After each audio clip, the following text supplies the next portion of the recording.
Bonjour. Alors aujourd'hui nous allons parler de consoles 8 bits, particulièrement de la Master System et de la NES, les deux consoles mythiques de la fin des années 90.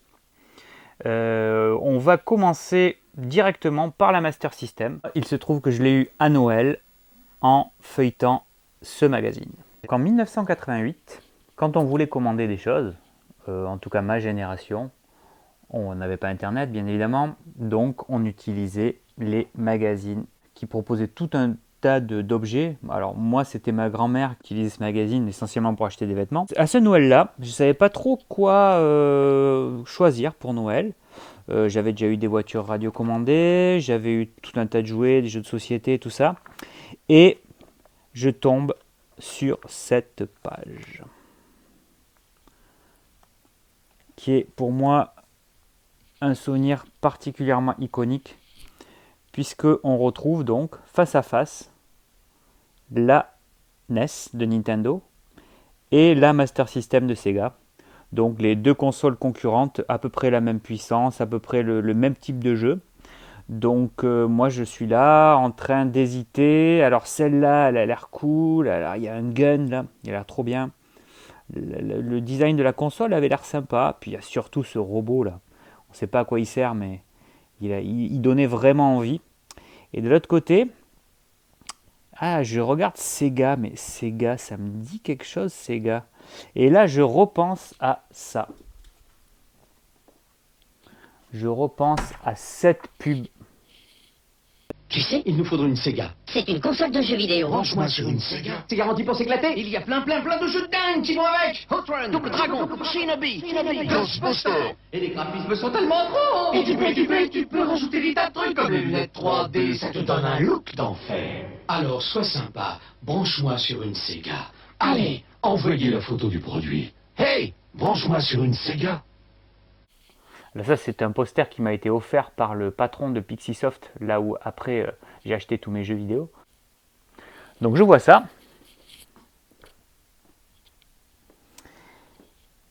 Et donc ce spot de pub, il revient dans ma mémoire et il m'avait interpellé. Je sais pas, ça avait l'air cool. Il y avait un truc intriguant. Et là, je vois donc ces boîtes qui ont à peu près toutes le même design. Alors bien sûr, maintenant ces boîtes, on les trouve horribles. Quoique maintenant elles sont devenues même tellement kitsch qu'elles sont devenues cool. Mais à l'époque, je pense que c'était un argument marketing, avoir le même design sur toutes les boîtes. En plus, le quadrillage, ça donnait un petit côté futuriste. Toutes les boîtes avaient la même police, alors que là, non, il n'y avait pas la même unité. Alors, bien sûr, les boîtes noires du départ avaient cette unité, mais c'est pas resté longtemps. Mais déjà, là, il y en a une autre couleur, là, il y a une autre couleur. Bon, je sais pas, donc j'avais pas... Alors on voit bien quand même qu'il y a une concurrence féroce, hein, parce que là il y a un gun, là il y a un gun qui est quasiment le même, hein, et c'est d'ailleurs ceux qui mettent en avant pour renforcer l'aspect technologique. Et là il y avait les lunettes 3D aussi. Donc j'ai choisi la Master System, et à Noël, elle est arrivée. Donc c'est bien ce pack-là que j'ai eu à Noël, avec cet accessoire là, le stick arcade qui était très mauvais d'ailleurs, c'est un des seuls qui était inversé, j'ai jamais trop compris l'histoire de ce truc là, et aussi un rapid fire, c'était un accessoire qui permettait d'appuyer sur le bouton en rafale sans avoir à appuyer comme un malade dessus, de façon automatique quoi. Et j'ai eu donc la Master System, j'ai eu la chance de l'avoir avec ce jeu Shinobi que j'avais déjà vu en arcade, donc c'est pour ça que ça m'avait fait envie de l'avoir avec la console. Quand j'ai vu qu'il existait sur cette console, ça m'a rendu fou. J'étais trop content. Il était superbement bien réalisé. Bon, bien sûr, hein, le sprite est beaucoup plus petit que dans la version arcade, mais ça reste une très belle réalisation. Donc avec cette magnifique console. Et d'ailleurs, un petit catalogue de l'époque. Ça aussi, ça faisait rêver ces catalogues. On passait du temps à regarder quel jeu serait le prochain, qu'est-ce qu'on avait envie d'acheter. Ça, c'était vraiment génial. Donc la Master System, remontons un peu dans l'histoire. La première à sortir, ce fut la NES. Alors, pas tout à fait. plutôt la Famicom. Ici, on se trouve devant le meuble dédié à la Famicom. Il y a beaucoup de choses, mais on va se concentrer sur l'essentiel. Alors, la voilà la Famicom. Alors, avant la Famicom, il faut savoir que Nintendo faisait des jeux de type Pong. Bon, il y en a quelques-uns là ici. Bon, c'était très très limité en termes de jouabilité, mais ils ont commencé dans l'électronique avec ça.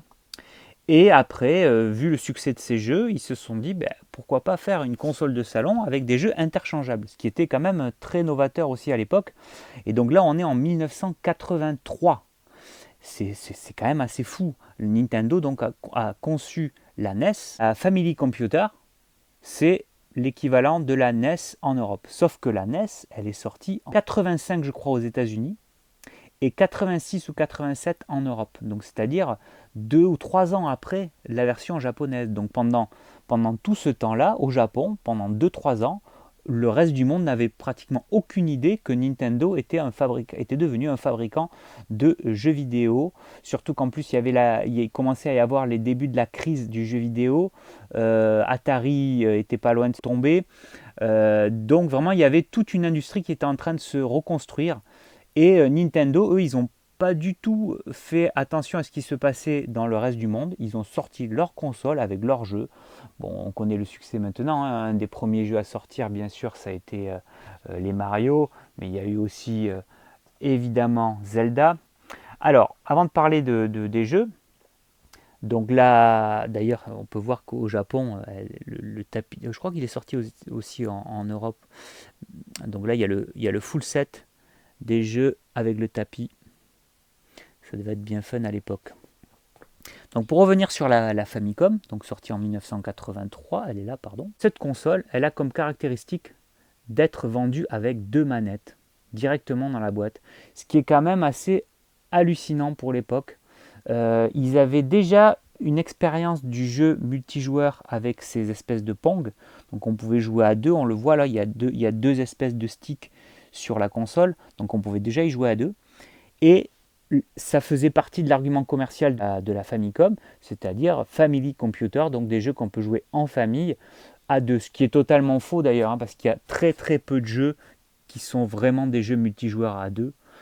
Mario notamment, il y avait marqué mode de joueur, mais c'était pas un mode de joueur simultané, c'était chacun son tour, donc c'était vraiment une escroquerie sur le mode de joueur, mais bon, c'est pas grave, il y avait quand même les 2 manettes et c'était quand même très très cool. Les manettes étaient reliées directement à la console, on pouvait pas les débrancher, donc c'était vraiment un ensemble déjà prêt à jouer. Nintendo, ça a toujours été leur force de faire des choses qui étaient prêts à jouer, on peut jouer direct et c'est toujours fun.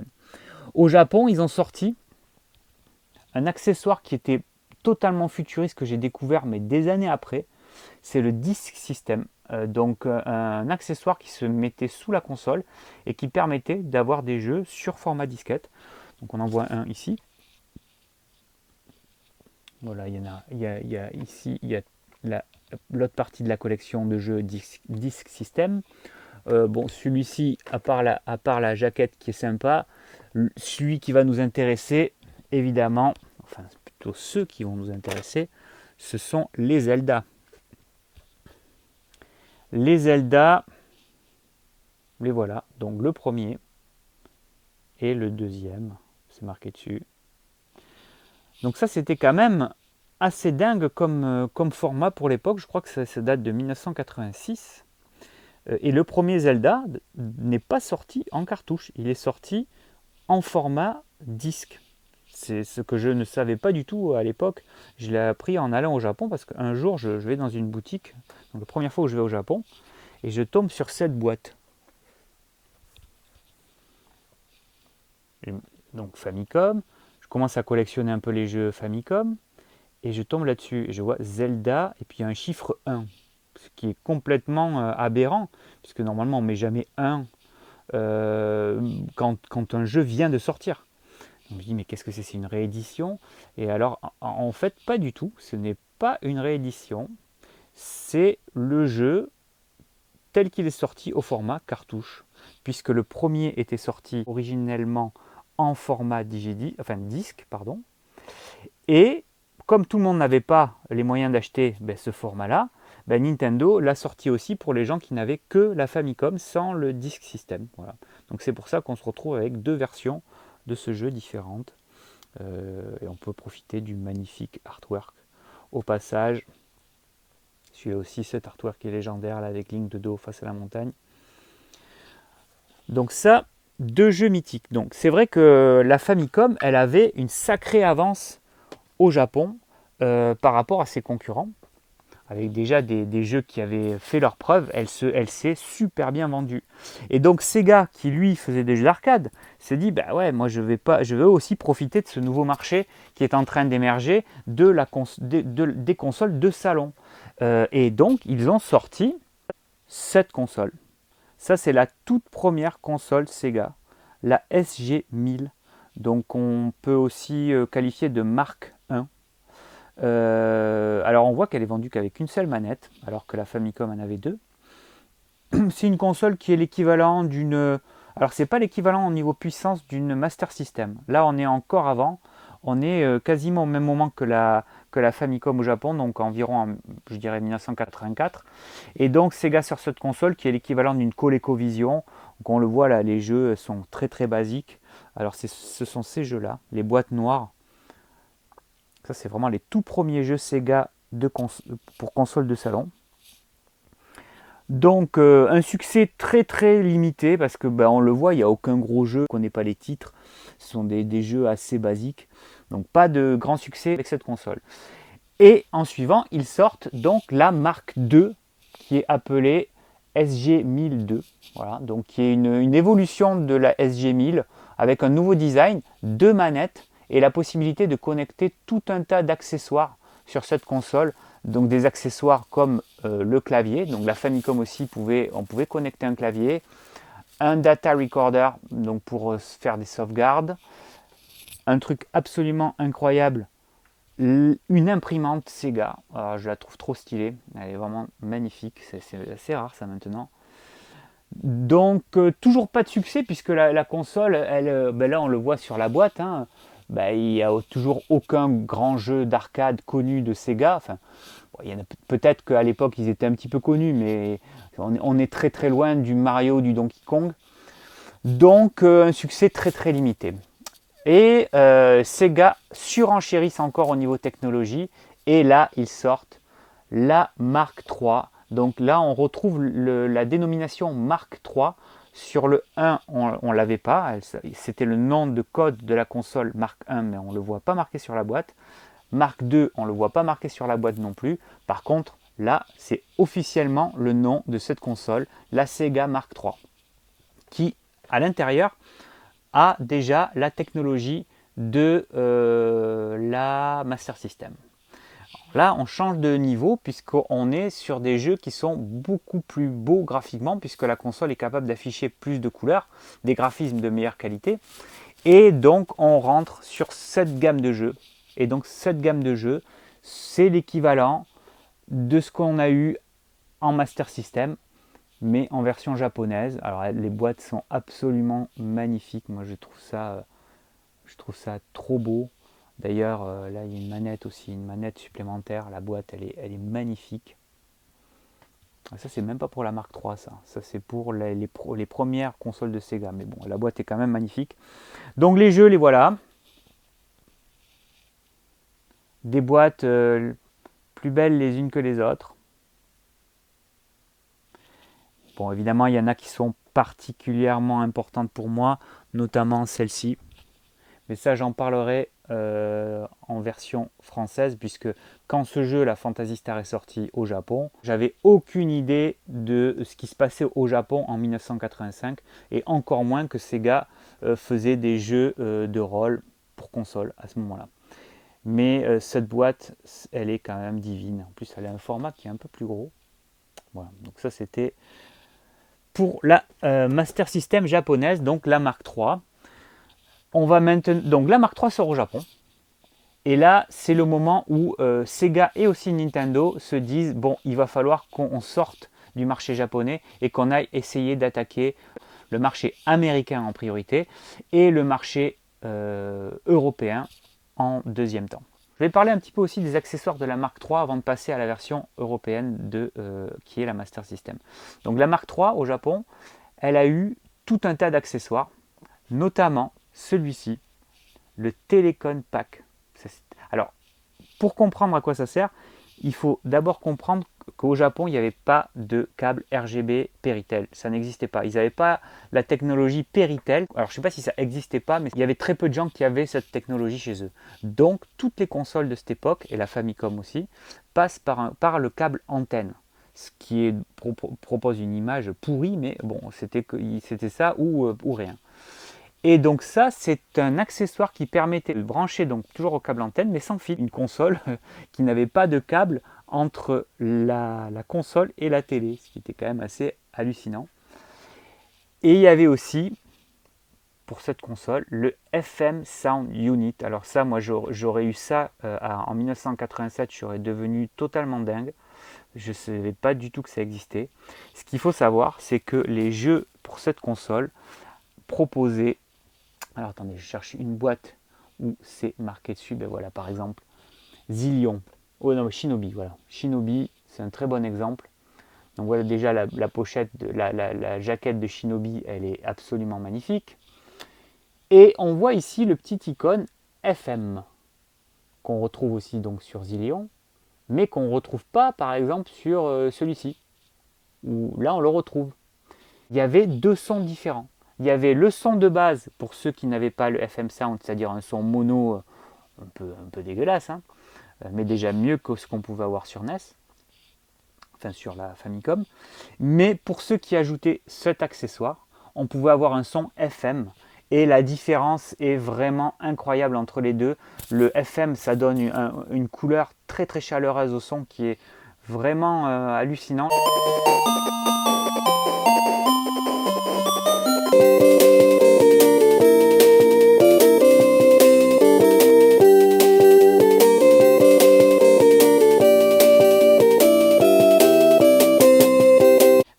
Et donc, quand on cumulait tous ces accessoires, on avait une console qui avait un design incroyable. Je vais vous montrer ça. Et donc voilà à quoi ressemble la Mark III avec tous les accessoires. Alors il n'y a pas l'adaptateur antenne parce que ça ne se voit pas de là comme ça, mais on peut voir donc ici le FM Unit et l'adaptateur pour le casque 3D.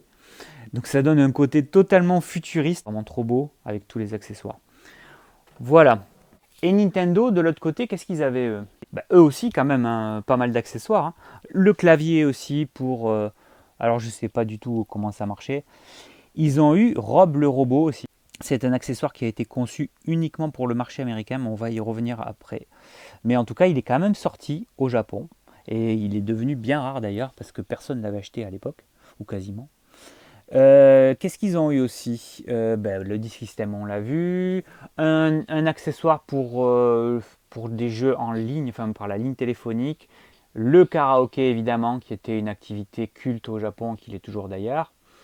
Et quoi d'autre? Après, il y a une autre version de la Famicom, mais bon, ça, c'est plus récent. Donc maintenant, allons voir les versions européennes de ces deux consoles pour voir ce qu'il y a à dire. Nous revoilà devant les versions européennes. Alors, la console sort en 1987 ou 88, je pense que c'est 87 en France, enfin aux États-Unis aussi d'ailleurs. Alors aux États-Unis, elle fait un bid, si on peut dire ça, mais ça se vend très mal parce que aux États-Unis, vraiment, là, Nintendo règne en maître déjà. Donc ça, ce que l'on voit là, c'est le pack qui est sorti. Le premier pack à être sorti, d'ailleurs on peut l'identifier parce que quand on a ça ici dans le coin en bas à droite de la boîte, c'est que c'est la première version du pack Nintendo. Donc ils ont sorti qu'ils ont vendu dans un magasin de jouets en premier à New York, si je me souviens bien. Très peu de packs, hein, il devait y avoir quelques centaines de packs disponibles. Ils ont testé le marché pour voir s'il y avait un engouement autour de ce produit-là. Ça a été sold out très très rapidement, donc c'est ça qui a fait penser à Nintendo qu'ils étaient sur la bonne voie. Et donc ils ont après vraiment essayé d'investir le marché américain et de rentrer sur le marché américain, et ce qu'ils ont parfaitement réussi. Là où Sega n'a pas réussi de la même manière, alors c'est très compliqué, il y a beaucoup de raisons à ça. La première, je pense, c'est que Nintendo, ils avaient Mario. Donc ça, c'était quand même Mario, il est là. Alors ça, c'est la version française, mais bon, c'est la version française. Ah oui, c'est la version française. Mais c'est la même boîte, je crois, aux États-Unis. Bon, après, on verra pour les autres plus tard. Donc Mario, c'était un sacré avantage. Même, c'était la raison d'acheter la console. Hein. Tout le monde voulait Mario à l'époque. Mais il n'y avait pas que Mario. Il y avait Rob le robot. Et ça, c'était quand même quelque chose d'assez exceptionnel d'avoir pensé à ça. Parce que cet accessoire, il n'a pas été créé pour proposer des bons jeux. Il a été créé juste pour attirer les gens vers Nintendo. Parce qu'à l'époque, Nintendo ne savait pas si leur console allait être considérée comme un jouet par les Américains ou par un produit électronique. Ils ont préféré aller vers le jouet et donc ils se sont dit avec ce robot, les jeunes vont vouloir absolument jouer avec ce robot. Ils ont eu parfaitement raison. Donc en gros, c'était comme un cheval de Troie pour rentrer dans ce marché. Sachant qu'après, il n'y a eu quasiment aucun jeu développé pour ce robot. Mais c'est pas grave, parce qu'après, Nintendo, ils ont envoyé tous leurs jeux. Donc, quand il y a eu Zelda qui est sorti, Donkey Kong, le Mario Bros de l'arcade, plus après, tous les autres jeux qui sont venus, hein, Metroid, il y a eu Duck Hunt aussi, qui était quand même vraiment génial. D'ailleurs, on voit ici le gun qui est vendu séparément. Il existe aussi un pack qui comprend le gun, mais moi je n'avais pas eu cette console à l'époque, alors que j'avais eu ce pack Master System avec le gun et 2 jeux intégrés et 2 manettes aussi. Donc ça, c'était quand même assez fort, parce que c'était encore l'époque où on pouvait avoir 2 manettes d'entrée avec la console, ce qui est plus du tout le cas de nos jours. Donc la Master System, elle avait quand même au lancement des jeux absolument extraordinaires. Donc j'en ai mis quelques-uns ici. Donc il y a bien sûr Shinobi, que je vais repositionner à sa place. Donc ça, c'est les jeux que j'ai eus en même temps que la console au premier Noël. R-Type, un shoot'em up mythique de Irem, dont on m'avait parlé en arcade, et j'ai bien fait de l'acheter parce qu'il était absolument fabuleux. Kung Fu Kid, alors c'était pas moi qui l'avais eu, mais mon voisin, et je l'avais adoré. J'avais eu la chance d'avoir 3 voisins qui avaient eu la Master System au même Noël que moi, donc on pouvait s'échanger les jeux. Donc il y avait ça. Ça, je l'ai eu à Noël, à Steak Adventure, un super bon jeu, qui était vraiment génial. Très très dur et assez long, mais je crois ne l'avoir jamais fini. Et Shinobi, bien sûr, que je n'ai jamais réussi à finir. Alors je suis arrivé au dernier niveau, mais alors j'ai jamais réussi à le finir, ce jeu. Et autre chose de génial avec la Master System, c'était ses cartes. Ils appelaient ça the Sega Cards. Et le format était fabuleux. C'était comme un petit peu des espèces de cartes de crédit. Alors j'en ai une ici. Le mythique Hang-On, que j'aimais pas du tout d'ailleurs, parce que c'était, pour moi, c'est tous les jeux de bagnole, de sport et tout ça, c'était vraiment trop limité. Il était vendu avec la console. Alors là, on a un magnifique artwork pour donner envie, mais le jeu, il n'était pas comme ça. Et Safari Hunt, c'était le concurrent de Duck Hunt de la NES. Voilà. Donc évidemment, au niveau des jeux, pour moi, il n'y a pas photo entre la NES que j'avais pas eu et la Master System. Bon, sur Master System, il n'y avait que des bombes, et franchement, c'était vrai. Il y avait vraiment énormément de très bons jeux. Alors, je dis pas qu'il n'y avait pas de bons jeux sur la NES, hein. Il y avait aussi, bien sûr, des très bons jeux. Moi, j'avais vu tourner Super Mario Bros 3 à l'époque. Il était en démo dans un magasin de jouets. C'est vrai que il y avait la queue autour de la borne. Tous les gamins voulaient y jouer. Bon, ça m'avait plu, mais ça m'avait pas transcendé. J'étais pas ressorti de là en me disant « Ah, il me faut cette console ». J'avais pas vu tourner Zelda à l'époque, donc peut-être que si je l'avais vu, là j'en aurais eu envie, parce que j'adorais les jeux d'aventure, mais c'était pas le cas. Et puis il faut dire aussi que la NES, donc, comme je disais tout à l'heure, est une technologie vieillissante, alors que la Master System, elle, profitait de 2-3 ans de technologie en avance, donc les jeux étaient quand même plus beaux sur Master System. Notamment, il y avait il y avait 2 détails pour moi qui faisaient la différence, c'est la taille des sprites. Donc les sprites, ce sont les éléments qui bougent dans un jeu. C'est pas le fond, par exemple, le décor de fond. Donc tous les éléments étaient petits, parce que la console, elle n'avait pas la puissance d'afficher des gros sprites. Alors que sur Master System, les sprites étaient beaucoup plus gros, notamment à l'Exceed. Les sprites étaient 2 fois la taille de ce qu'on pouvait trouver sur NES. Alors par contre, évidemment, quand on voit Shinobi, là, le sprite, il n'est pas énorme. Il est déjà beaucoup plus petit que la version arcade, mais il est déjà plus gros que ce qu'on pouvait trouver sur NES. Donc il y avait cette différence, et puis les couleurs. La Master System était capable d'afficher plus de couleurs, et des couleurs plus chaleureuses. Les jeux NES, ils étaient souvent vieux, il y avait souvent du violet, du vert, et les contrastes étaient moins beaux, je trouve. Donc, à mon sens, les jeux étaient tout simplement moins jolis visuellement à regarder que ce que l'on trouvait sur Master System.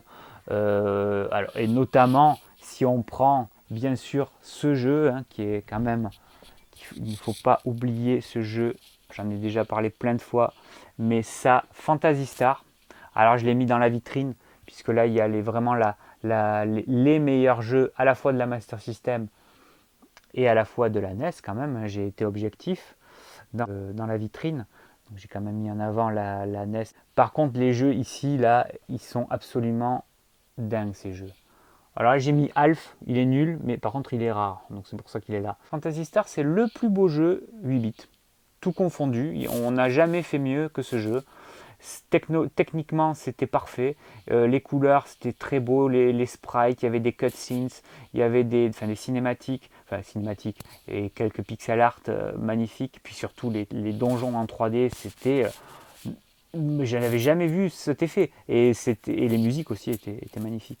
Pareil, c'est un jeu qui au Japon était en FM Sound, donc on pouvait profiter de musique encore plus belle que sur la version européenne.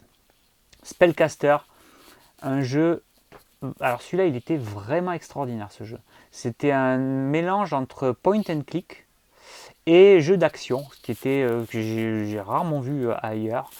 Et les musiques, pareil, génial. Alors tout en anglais, moi j'avais vraiment eu du mal, comme Phantasy Star, hein, il n'y avait pas de version française, donc on galérait pour les finir, mais moi je l'ai fini celui-là. Phantasy Star, je l'ai fini. Pareil pour Wonder Boy 3, The Dragon's Trap, qui a été le jeu d'ailleurs qui m'a fait découvrir la boutique Pixiesoft. Après je suis devenu un client fidèle. Golvelius, qui était le concurrent direct de Zelda. C'était vraiment une repompe totale du jeu de Nintendo, à part qu'il y avait des phases vues de profil comme Nintendo a proposé après dans Zelda 2. Là on avait dans le même jeu donc une partie vue de dessus et une partie vue de profil, avec de très bonnes musiques aussi. Un jeu génial. Alors Miracle Warriors, je l'ai mis là parce que je l'ai eu à l'époque, mais j'avais été quand même globalement déçu par ce jeu, parce que graphiquement là on était à des kilomètres de Phantasy Star. Alors, la raison est simple, hein, c'est que Miracle Warriors c'est une adaptation d'un jeu de rôle qui était déjà sorti sur les ordinateurs de l'époque. Alors plusieurs ordinateurs l'ont proposé, je crois genre MSX ou ce genre d'ordinateur là. Et là, c'est là qu'on voyait que quand le jeu était programmé par Sega, ce qui était le cas de Phantasy Star, développé par Sega, tout avait été fait en interne pour sortir un jeu dédié à la console de salon de Sega. Le résultat était magnifique. Bon, après, évidemment, sur la NES, on avait aussi du bon, hein. Et d'ailleurs, ce qui m'a manqué un peu sur la Master System, c'était les licences. C'est vrai qu'il y avait quasiment que des jeux Sega sur la Master System, alors que sur Nintendo, il y avait plein d'autres éditeurs, notamment Square qui commençait à arriver avec Final Fantasy, Ultima aussi. Bon, ça, Ultima, c'était sorti sur Master System aussi. Bon, les Zelda, on n'en a pas besoin d'en parler, mais c'est vrai que quand on voyait ça ça donnait vraiment très très envie. Surtout quand on voyait des jeux comme Robocop avec cette pochette qui était sublime aussi. Il y avait du Ghostbusters, il y avait du Rambo, les Goonies. Bon, ça, ce sont des versions japonaises, mais il y a eu plein de licences de films aussi qui étaient qu'on ne retrouvait pas sur les consoles Sega. Et ça a donné vraiment envie. Bon, bien sûr, il y avait aussi les Castlevania. Moi, j'ai jamais été un grand fan de Castlevania, mais quand même, c'était une licence mythique. Énormément de jeux Konami. Ça, il n'y en avait pas de jeux Konami sur la Master System. Ils développaient à l'époque uniquement sur NES. Et Contra, Gradius, Probotector, c'est quand même des titres légendaires. Et puis aussi les jeux Capcom. Il n'y avait pas de jeux Capcom sur Sega à l'époque.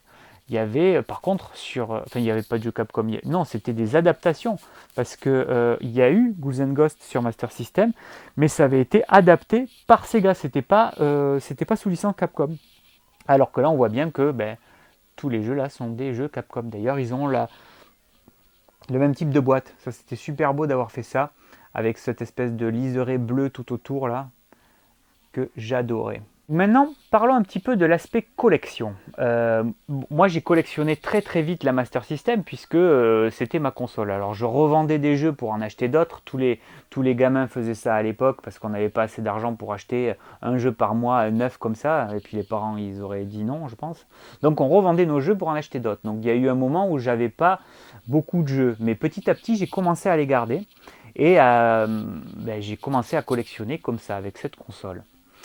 Par contre, la NES, moi je l'avais pas, j'avais pas envie de l'avoir. Après, il y a la Mega Drive qui est sortie, tout ça, ça me donnait pas du tout envie. Donc j'ai commencé à la collectionner très très tardivement, milieu des années 90. Alors là, ça valait rien du tout, hein. Acheter de la NES au milieu des années 90, quand tout le monde était sur Super Nintendo, déjà, ça valait que dalle. Donc c'était le bon moment pour commencer la collection. Et lors de mon premier voyage au Japon, alors là, j'ai découvert l'ampleur de la Famicom. Et on va en parler tout de suite. Et donc, j'arrive au Japon. Et là, je tombe sur des rayons Famicom à perte de vue. Des jeux partout. Moi qui pensais que c'était rare, on n'avait pas de jeux Famicom en import en France. C'était quasiment inexistant. L'import en France, il a commencé avec la Mega Drive, donc au début des années 90. Mais avant ça, la Famicom, elle n'était pas importée. Il y avait déjà, les consoles étaient zonées, et puis les jeux en japonais, bon, c'était pas encore entré dans les mœurs, en tout cas en France.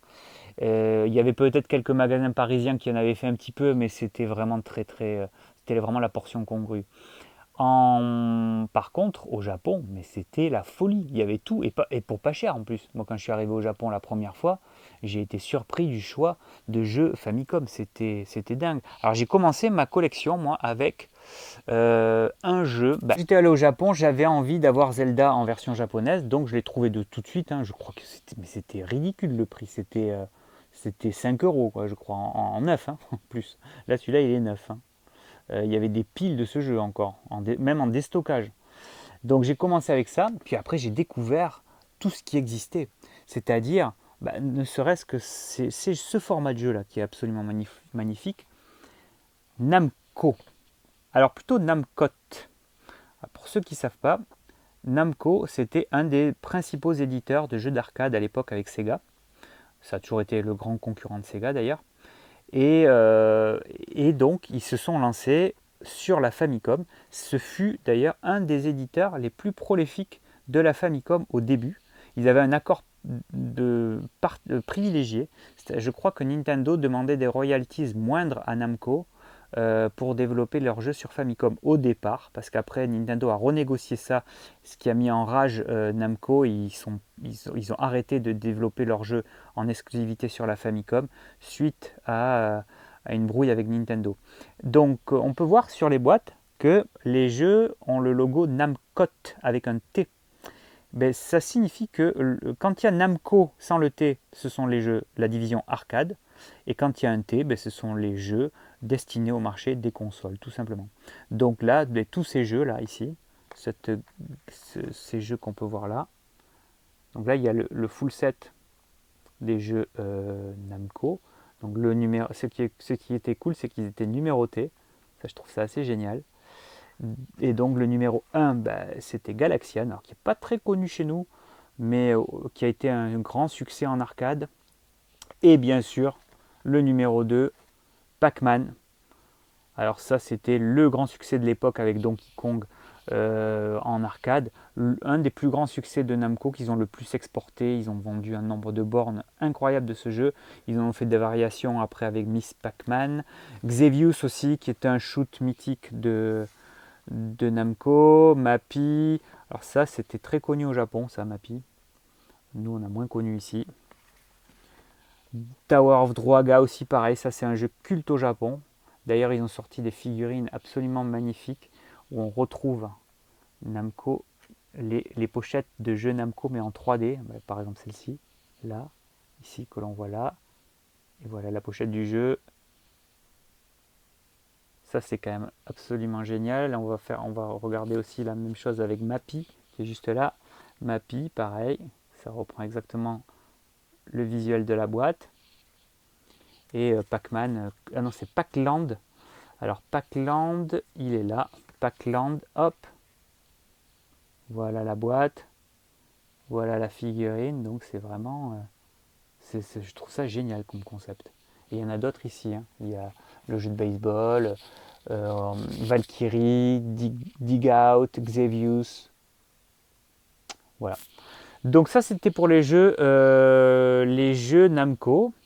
Il y a eu aussi Jaleco, qui est un éditeur beaucoup moins connu, mais qui a fait pas mal de jeux, comme on peut voir ici, avec toutes les mêmes boîtes. Ça, j'aime beaucoup quand un éditeur propose le même format de boîte. Je trouve ça super classe.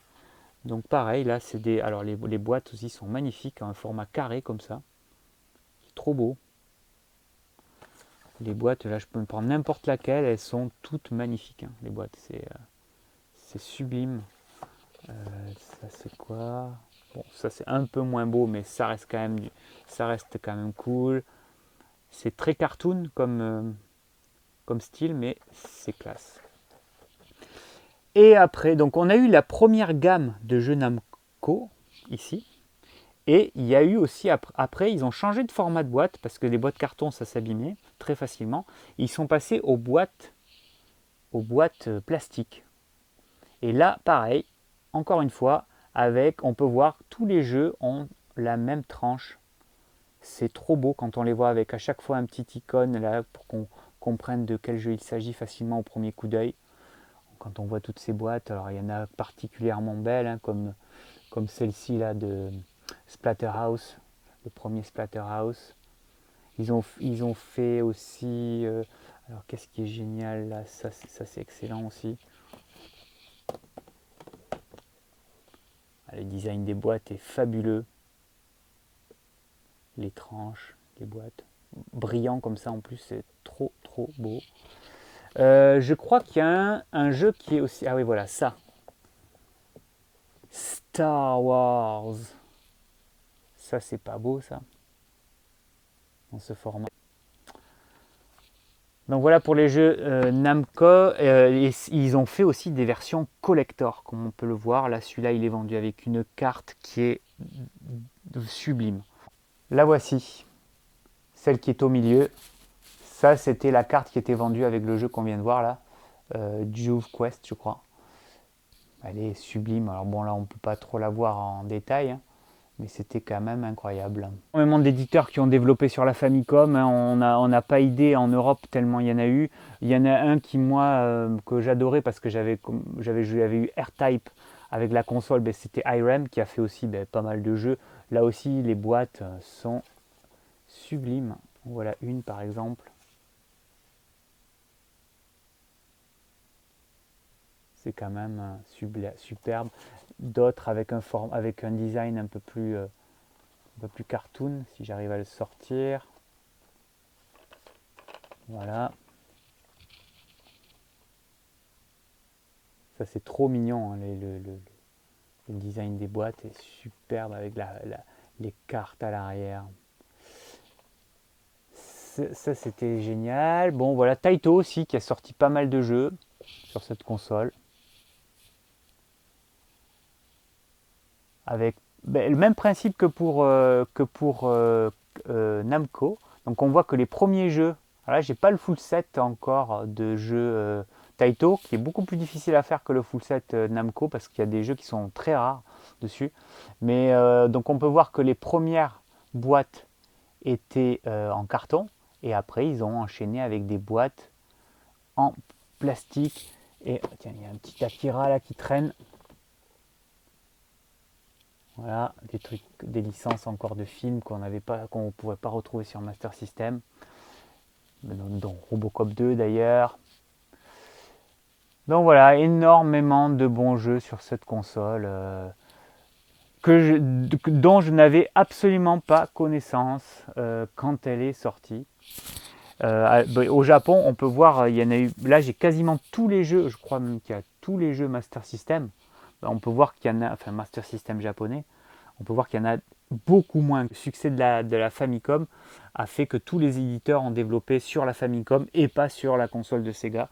Donc c'est pour ça qu'il n'y a que des jeux Sega, quasiment. Hein. D'ailleurs, on le voit hein, sur Sega. Là, 2 jeux Tecmo. Très rare ça, sur console Sega de 8 bits, de voir des jeux qui n'ont pas été édités par Sega. Mais sinon, après tout le reste, quasiment, c'est du Sega. C'est du Sega partout. Voilà. Donc quand même pas mal de différences entre les deux consoles. La Master System malheureusement s'est fait écraser par la Famicom ou par la NES, enfin les deux. Il n'existe pas de pays où la Master System a eu plus de succès que la NES. En France notamment, la Master System c'était un vrai succès commercial. Elle a cartonné. Elle s'est pas du tout faite écraser par la NES. Ça a été vraiment.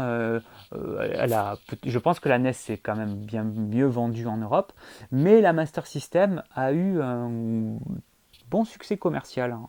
Et d'ailleurs, on voit, il y a eu quand même pas mal de jeux qui sont sortis en version française aussi. Ce qui est marrant, c'est qu'on peut voir aussi l'évolution des boîtes. Ça, c'est les toutes premières boîtes avec un artwork ultra minimaliste et particulièrement moche, hein, avec le mythique Black Belt et son coup de pied. Voilà. Outrun, il y a une bagnole et un palmier. Ghost House, il y a 4 pauvres chauves-souris. The Ninja, il y a un ninja. Et après, ils ont quand même commencé à améliorer les artworks. Là, on voit que le artwork est un peu plus chargé. Puis là, il prend carrément une partie, la moitié de la boîte. Puis à la fin, on est arrivé avec des artworks qui prenaient quasiment toute la boîte. Comme cela. Quand la Master System 2 est sortie, qui était la même chose que la Master System, mais en plus compact. Il y avait des jeux, il y avait quand même Walker aussi sur Master System. Ça fait partie des choses que Nintendo n'avait pas. Une des premières licences que Sega a signées. Nintendo était des habitués de la licence, Sega pas du tout, puisqu'ils avaient ils avaient déjà leur leadership en arcade qui leur permettait d'avoir des développeurs en interne, ce que n'avait pas Nintendo, puisqu'ils n'avaient aucun succès en arcade à part peut-être Donkey Kong. Mais c'est tout. Donc ils ont fait appel à tout un tas de développeurs, comme je disais tout à l'heure, notamment avec Namco. Donc voilà ce qu'on peut dire sur les différences. J'oublie certainement plein de choses. Je m'aperçois qu'il y a encore énormément à dire, mais je pense qu'on va s'arrêter là pour aujourd'hui. Je vous remercie d'avoir regardé et on finit avec ce pack. Allez, on finit avec du Nintendo. Bon non, on va pas finir avec du Nintendo, on va finir avec du Sega quand même. Avec ça, voilà. Bam!